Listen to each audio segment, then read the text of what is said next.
Look who's here, Congressman Darrell Issa from House Judiciary, along with former Deputy Independent Counsel and Fox News contributor Sol Wisenberg. This is going to be a heck of a panel with you guys. Okay, let's listen to the president on Hunter Biden cashing in on the family name with business deals overseas, including U.S. enemies, China and Russia. He's saying this was never a problem. Watch this. And his son Hunter has been a lightning rod for suspicion. Hunter Biden's former addiction to crack cocaine led to a life he describes as non-stop depravity. He has also acknowledged a federal investigation into his taxes. Congress investigated Hunter Biden's job with a Ukrainian company at the time that his father ran Ukrainian policy in the Obama administration.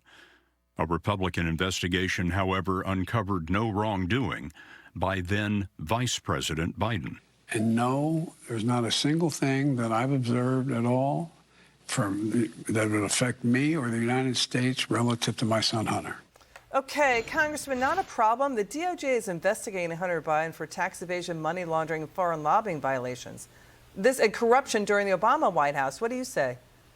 Well, I think it's important to listen to the words of the now president. Nothing he observed. So when Hunter Biden was in Mexico City, corresponded with his father, got on a plane, went to Beijing, had business meetings with his partners there, then got on Air Force Two with his father and left Beijing with that beautiful United States of America on the side of a big bird.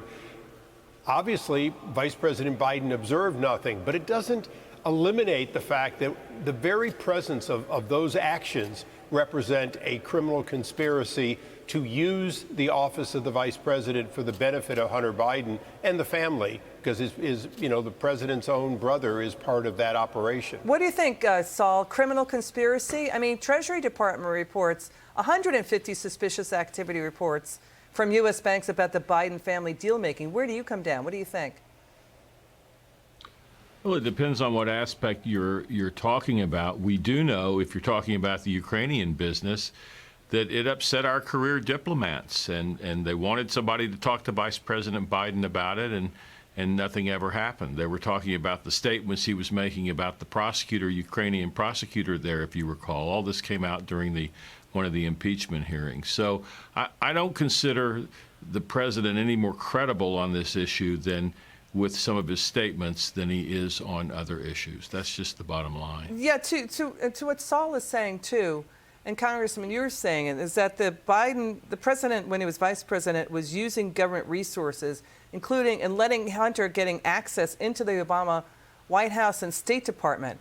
And, there's video already out there, 2019 video of Hunter Biden talking to a prostitute that a Russian drug dealer stole one of his laptops for blackmail.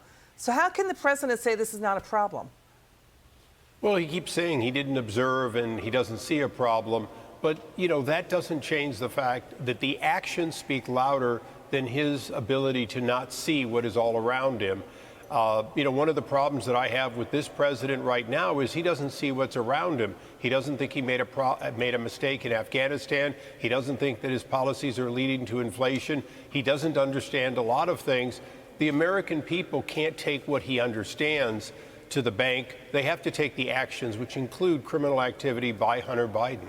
So what the congressman is saying, too, Sol, your take on this, 30 Senate Republicans demand U.S. Attorney General Merrick Garland give Delaware U.S. Attorney David Weiss special counsel authority. He's leading the investigation into Hunter Biden's alleged crimes. What's your take on that? It's very important, the exact words they used. Notice they're not calling for the appointment of a new special counsel. They're calling for David Weiss, the U.S. attorney there, who's essentially a career guy and a guy with a reputation as a straight shooter. They're calling on him to have those special counsel authorities. It'll make it harder for Merrick Garland to interfere in his investigation, and hopefully harder for him to be fired if there's a disagreement.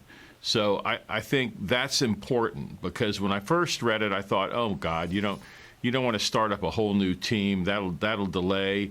But that's not what they're asking for. They're not going to get it, but I think it's a reasonable request. Interesting. And, it comes after the FBI whistleblowers, right, that Senator Grassley was talking about, and the warning that the senators are giving, final word, Congressman, to the AG, do not ice out or chill whistleblower activity, because he's basically saying you can't talk to Congress unless you talk to us first. Your final word, Congressman.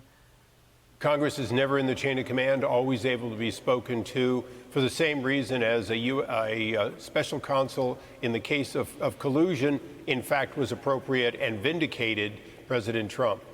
All right, Congressman Issa and Sol Wisenberg, we'll have you back on. It's great to have you both on. That was a good panel.